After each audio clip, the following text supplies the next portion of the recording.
Hello बच्चों, तो कैसे हो आप सभी। आप सभी का स्वागत है आपके इस अपने YouTube चैनल पे जिसका नाम है जेएस ट्यूशंस। तो जैसा कि हमने आपको प्रॉमिस किया था कि हम 10th का पूरा सिलेबस कराएंगे, तो उसी की एक सीरीज में कुछ टाइम पहले मैंने आपको एक चैप्टर करवाया था जिसका नाम था हमारा केमिकल रिएक्शन एंड इक्वेशंस। अब एक नया चैप्टर कर रहे हैं जिसका नाम है हमारा एसिड बेस एंड सॉल्ट्स। ठीक है, तो पहले देखो चैप्टर को समझने से पहले शुरुआत देखेंगे वो चैप्टर की हुई कहाँ से, बिल्कुल डिटेल में जाएंगे, चैप्टर को समझेंगे कैसे हुई कैसे। अब जब 9th क्लास में थे, थोड़ा सा पीछे आइए समझिए। अब जब 9th क्लास में थे आपने टॉपिक के बारे में पढ़ा था, चैप्टर के बारे में पढ़ा था जिसमें आपने बार बार मैटर के बारे में पढ़ा होगा, मैटर के बारे में। अभी आप समझ रहे हो सर 9th में कहाँ चले गए, अब तो 10th में एसिड बेस सॉल्ट की बात कर रहे हैं, आएंगे 10th में ही आएंगे, थोड़ा सा सुन लीजिए। मैटर के बारे में पढ़ा था और आपका फर्स्ट चैप्टर था मैटर के बारे में कुछ था, मैटर इन आवर सराउंडिंग, और दूसरा चैप्टर था matter is around us pure. उसमें हमारा जो चैप्टर था मैटर के बारे में पढ़ रहे थे।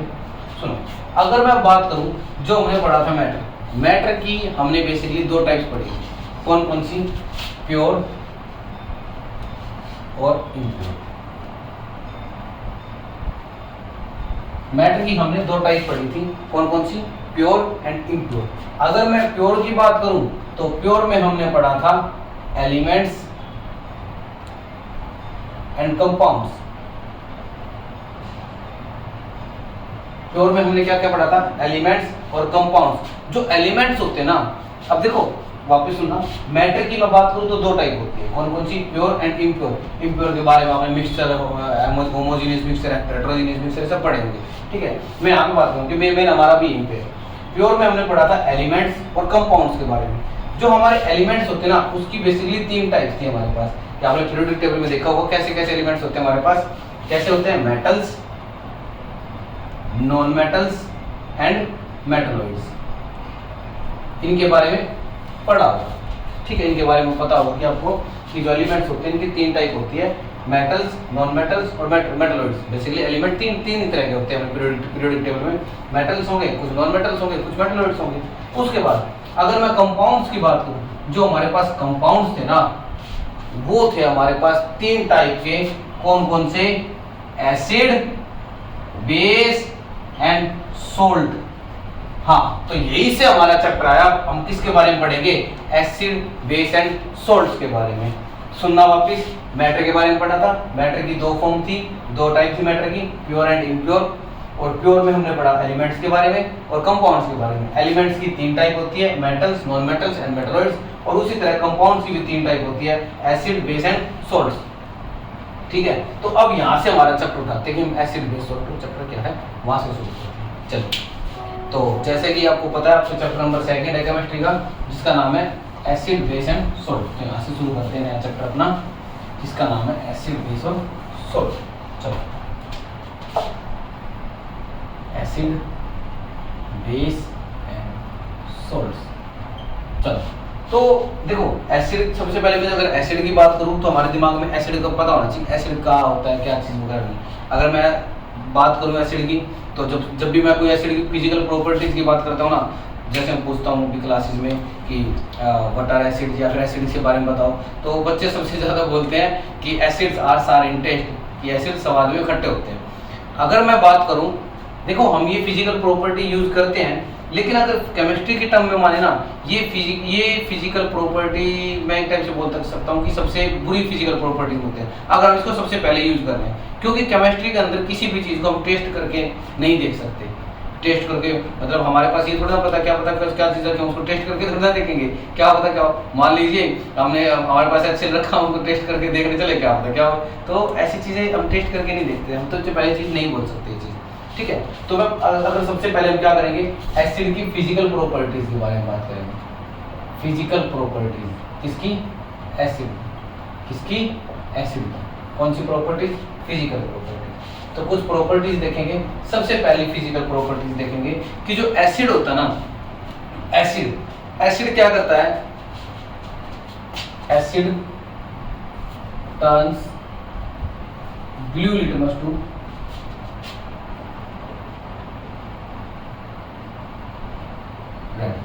Litmus paper. एसिड क्या करता है? ब्लू लिटमस पेपर को किस में चेंज कर देता है? रेड में चेंज कर देता है।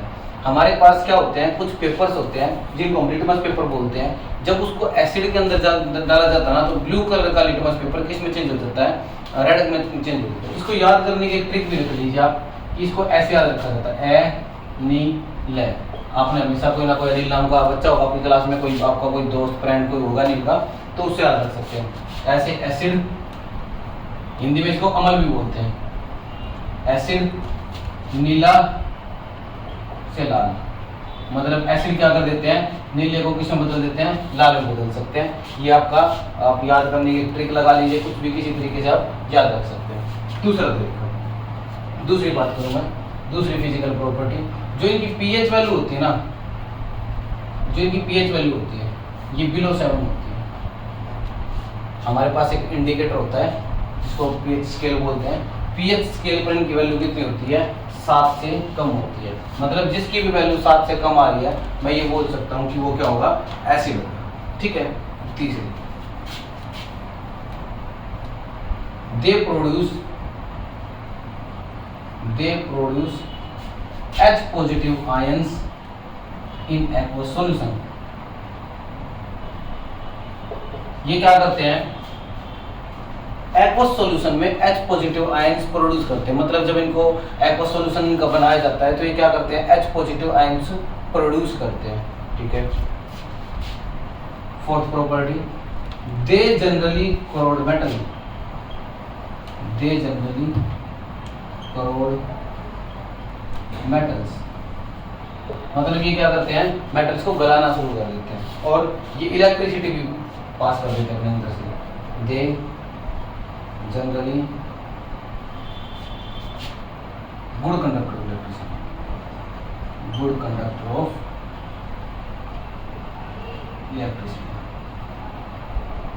और लास्ट में एक मैं प्रॉपर्टी की बात करूं, सिक्स्थ प्रॉपर्टी की, जो आप हमेशा यूज करते हो, दे आर सार इन टेस्ट। ये क्या होते हैं, स्वाद में खट्टे होते हैं। दे आर सार इन टेस्ट।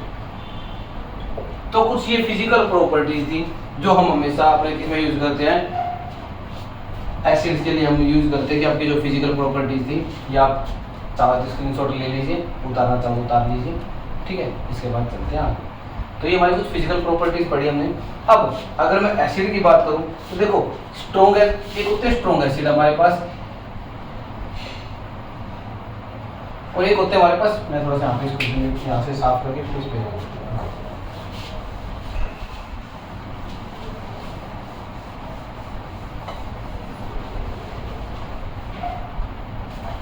सुनिए, एक होते हैं हमारे पास स्ट्रॉन्ग एसिड,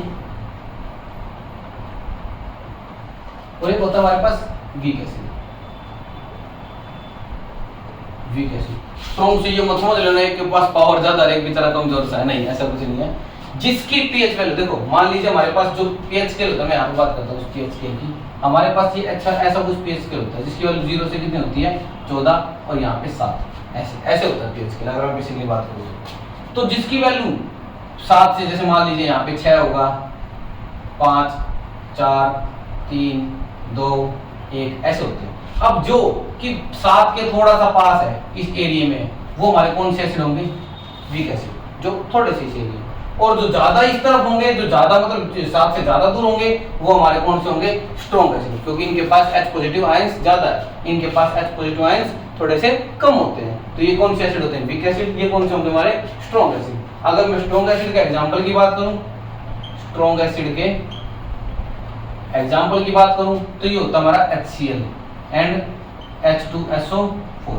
ये हमारा क्या है, स्ट्रॉन्ग एसिड। अगर वीक एसिड के एग्जांपल की बात करूं, ये कुछ एसिड ऐसे हैं जो आप यूज भी करते हो डेली लाइफ में, जैसे कि सिट्रिक एसिड। कहां से मिलता है, लेमन से। किसमें होता है, लेमन में, ऑरेंज में क्या होता है, citric acid. Oxalic acid, oxalic acid किसमें होता है, टमाटो में। किसमें, टमाटो में ऑक्जेलिक एसिड। ये कुछ स्ट्रॉन्ग और वीक एसिड है। इसके बाद अगर मैं बात करूं, हमारे पास 2 टाइप के एसिड्स होते हैं, 2 टाइप के एसिड्स होते हैं हमारे पास। एक होते हैं हमारे पास कॉन्सेंट्रेटेड एसिड, कॉन्सेंट्रेटेड एसिड, और एक होते हैं हमारे पास डाइल्यूट एसिड्स। कौन कौन से? एक होते हैं हमारे पास कॉन्सेंट्रेटेड एसिड्स और एक होते हैं हमारे पास डाइल्यूट एसिड्स। कॉन्सेंट्रेटेड और डाइल्यूट में क्या डिफरेंस होता है? देखो, जो कॉन्सेंट्रेटेड एसिड्स होंगे ना, इसके अंदर एसिड की अमाउंट होगी ज्यादा और वाटर की अमाउंट होगी कम, ना के बराबर भी हो सकती है, ठीक है। लेकिन इसमें होता है इसका अपोजिट। इसमें क्या होगा, एसिड की अमाउंट तो होगी कम और वाटर की अमाउंट होगी ज्यादा। तो इनको कौन सा एसिड बोल देते हैं? Dilute acid. और इनको कौन सा एसिड बोल देते हैं? कंसंट्रेटेड एसिड, ठीक है। चलो, अगर कुछ भी आपको नहीं समझ में आ रहा, आप कमेंट करके अपने डाउट्स क्लियर कर सकते हो। आपको बिल्कुल आपके डाउट्स क्लियर कराए जाएंगे। और जो भी चीज़ आप कर रहे हो, आप अपने साथ में पेन कॉपी लेके इसको साथ साथ देखते चलिएगा, करते चलिएगा साथ साथ। चलिए अब चलते हैं आगे। अब हम करेंगे इसकी कुछ chemical properties.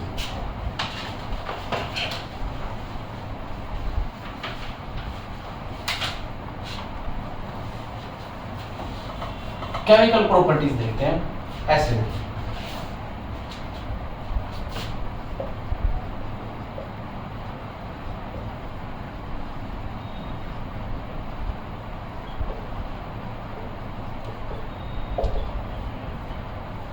Chemical properties of acid, मतलब एसिड की हम क्या करेंगे? केमिकल प्रॉपर्टीज के बारे में पढ़ते हैं। सबसे पहली प्रॉपर्टी की मैं अगर बात करूं, पहली प्रॉपर्टी क्या होगा?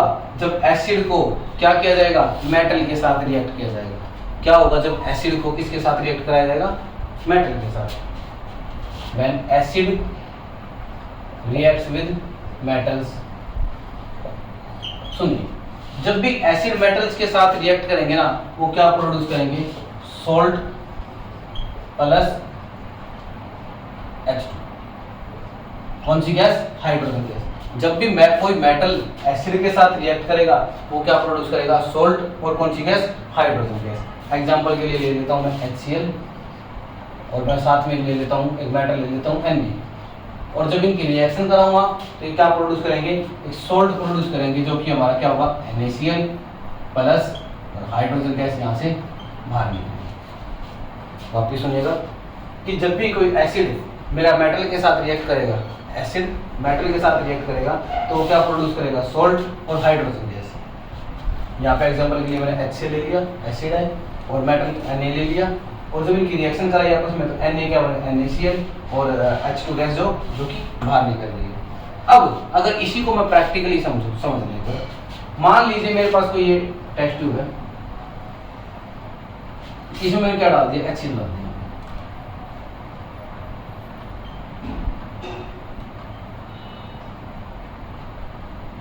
यहाँ पे मैंने क्या डाल दिया? HCl डाल दिया। अब इसके अंदर थोड़ा सा मैंने कुछ Na डाल दिया, Na डाल दिया। जैसे कि मैंने बताया ऊपर रिएक्शन स्टार्ट होगी।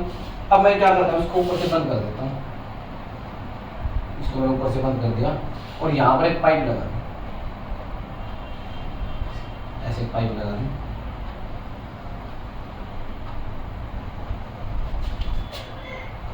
और यहाँ पे कंटेनर लगा दिया।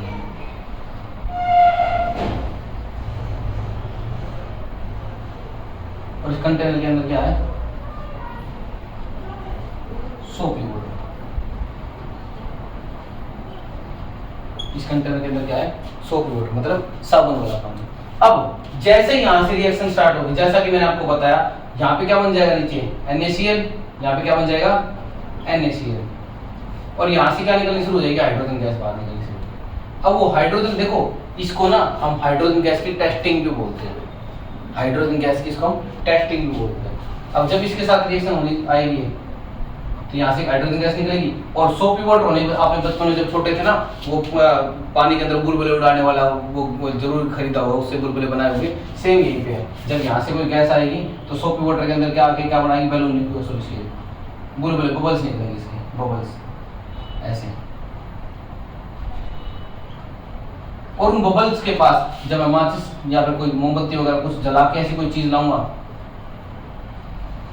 इसके पास, तो वहां पे क्या आएगी? साउंड आएगी, पॉप साउंड। और हाइड्रोजन जब जलती है, जब पॉप साउंड क्रिएट करती है, तो इससे हमें क्या पता चलेगा कि मेरी यहाँ पे कौन सी गैस थी? हाइड्रोजन गैस थी। हाइड्रोजन गैस क्या होगी? ब्लास्ट होगी, मतलब छोटे छोटे जो बैलून्स होंगे वो फटेंगे और हमें उसकी पॉप की पॉप पॉप पॉप ऐसी साउंड आएगी, जिससे हमें क्या पता चलेगा कि इसके अंदर कौन सी गैस थी? हाइड्रोजन गैस थी। इसको आप चाहो तो उतार लीजिए। इसीलिए एक चीज ध्यान रखना, इसी वजह से हम कभी भी एसिड को मेटल के कंटेनर में नहीं रखते। आपने सुना होगा कि एसिड को मेटल के कंटेनर में रखना चाहिए, जैसे कि आपने दही वगैरह के बारे में पता किया होगा, दही को उसमें तांबे के बर्तन में रखना चाहिए, ऐसी काफ़ी चीज़ें सुनी होगी। तो वो इसी वजह से नहीं रखते, क्यों ज़रा आपस में रिएक्ट कर जाते हैं और पॉइजनस, उस सब्सटेंस को पॉइजनस बना देते हैं। जैसे हमारे दही आपने तांबे के बर्तन में रख दी तो क्या कर देगी, जो दही होगी सारी कैसे पॉइजनस हो जाएगी और हमारे लिए हार्मफुल हो सकती है। इसलिए हम उसको ऐसे मेटल के साथ नहीं रखते, क्योंकि मेटल के साथ वो रिएक्ट कर जाती है। ठीक है, इसके साथ साथ एक चीज़ ध्यान रखना, आगे आएगी लेकिन फिर बता देता हूँ मैं आपको कि कुछ बेस ऐसे होते हैं, लगभग लगभग बेसिस ऐसे होते हैं जो हाईली रिएक्टिव होते हैं, उनको भी हम मेटल के कंटेनर में नहीं रखते। आगे आएंगे तब देखेंगे इसके बारे में। चलिए, तो यहाँ तक हो गया, आ गया वो समझ में। अगर नहीं आया तो इसको देख लीजिए, कमेंट कर सकते हैं, आगे करा दूँगा इसको वापस। इसको मैं इरेज कर देता हूँ, अगर आप बताना चाहें तो उतार लीजिए या फिर इसको स्क्रीनशॉट ले सकते हैं। चलिए, अब चलते हैं आगे।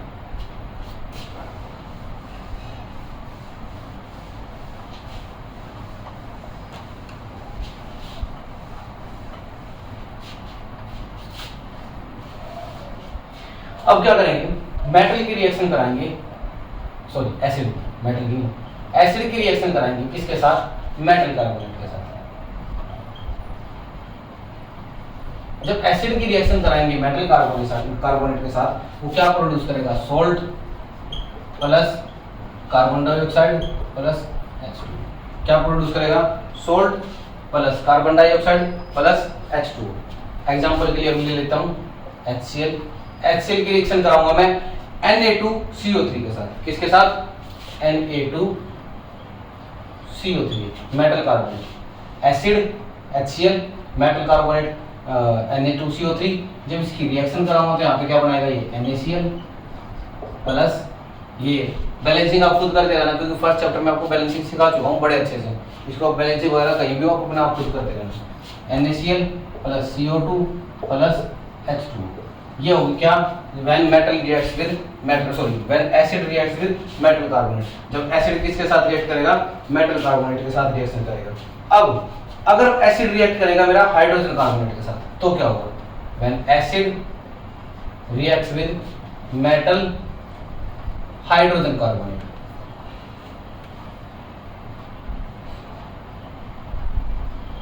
जब मेटल हाइड्रोजन कार्बोनेट के साथ रिएक्शन करेगा तो क्या होगा, सेम चीजें प्रोड्यूस करेगा वो, salt plus CO2 plus H2। क्या प्रोड्यूस करेगा, salt plus CO2 plus H2। Example के लिए मैं वही से ले लेता हूँ NaCl, sorry acid HCl plus NaHCO3, और ये रिएक्ट करके क्या बनाएगा, NaCl plus CO2 plus H2O। और दोबारा देख लीजिए दोनों रिएक्शंस कि जब एसिड मेटल कार्बोनेट के साथ रिएक्शन करेगा तो क्या बनाएगा, salt carbon dioxide plus H2। मतलब HCl की एसिड की रिएक्शन कराई मैंने किसके साथ, मेटल कार्बोनेट के साथ, उसने क्या बनाया, सोल्ट कार्बन डाइऑक्साइड और वाटर। सेम यहाँ पे एसिड की जब मैं मेटल हाइड्रोजन कार्बोनेट के साथ रिएक्शन कराता हूँ तो क्या बनाता है, salt plus carbon dioxide plus water. यहाँ पे देखिए मैंने एसिड के रूप में HCl लिया, मेटल हाइड्रोजन कार्बोनेट लिया, उसने क्या बनाया, सोल्ट कार्बन डाइऑक्साइड और वाटर। इसको भी आप राइट डाउन कर सकते हैं। चलते हैं आगे।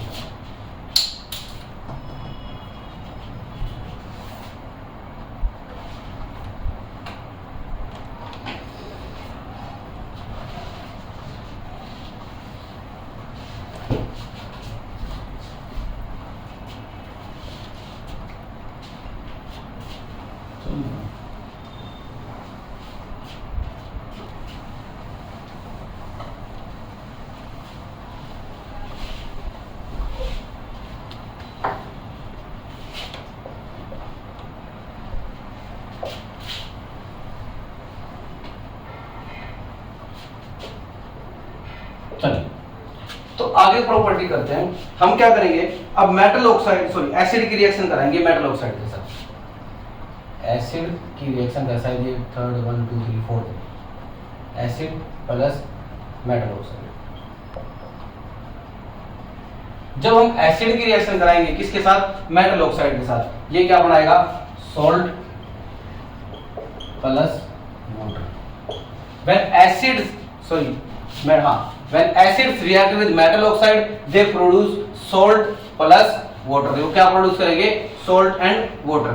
एग्जांपल के लिए ले लेता हूं मैं, यहां पे ले लेता हूं मैं HCl प्लस Cu। जब मैं एसिड की और इसकी रिएक्शन कराऊंगा तो यहाँ पे क्या बनाएगा, CuCl2 प्लस H2। मतलब ये हमने क्या ले लिया, एसिड, और ये हमने क्या ले लिया, मेटल ऑक्साइड, और जब इसकी रिएक्शन कराई तो इसने क्या बना लिया, सोल्ट, और यहाँ पे क्या बन गया, वाटर। ठीक है, इसके बाद एक रिएक्शन और करते हैं हम, जिसको बोलते हैं हम, चलो पहले रिएक्शन करते हैं, बाद में पता करेंगे उस रिएक्शन को, एक नाम से और जानते हैं। हमने फर्स्ट चैप्टर में भी रिएक्शन कराई थी, आप बताओ उस रिएक्शन का क्या नाम। चलिए मैं क्या करता हूं, अब के बाद मैंने क्या किया, एसिड को बेस के साथ रिएक्ट करा दिया। एसिड को क्या कर दिया, बेस के साथ रिएक्ट करा दिया, तो हमारा क्या बना यहाँ पे, सॉल्ट प्लस वाटर। आया किसी को कुछ याद, कोई बता सकता है कि कौन सी रिएक्शन थी? कमेंट में बताइए कौन सी रिएक्शन थी। मैं यहाँ पे आगे मैं बताऊंगा फिर भी, लेकिन आप बताइए कमेंट में कि कौन सी रिएक्शन थी। एसिड कौन सा ले हम यहाँ पे, HCl, बेस हम यहाँ पे क्या ले लें, NaOH, it's hydrogen chloride and this is sodium hydroxide. जब इनकी रिएक्शन कराएंगे इसने क्या बना दिया, सॉल्ट NaCl प्लस H2। और इस रिएक्शन को हम न्यूट्रलाइजेशन रिएक्शन के नाम से भी जानते हैं। इसी रिएक्शन को हम किस नाम से जानते हैं, न्यूट्रलाइजेशन रिएक्शन के नाम से जानते हैं, न्यूट्रलाइजेशन रिएक्शन।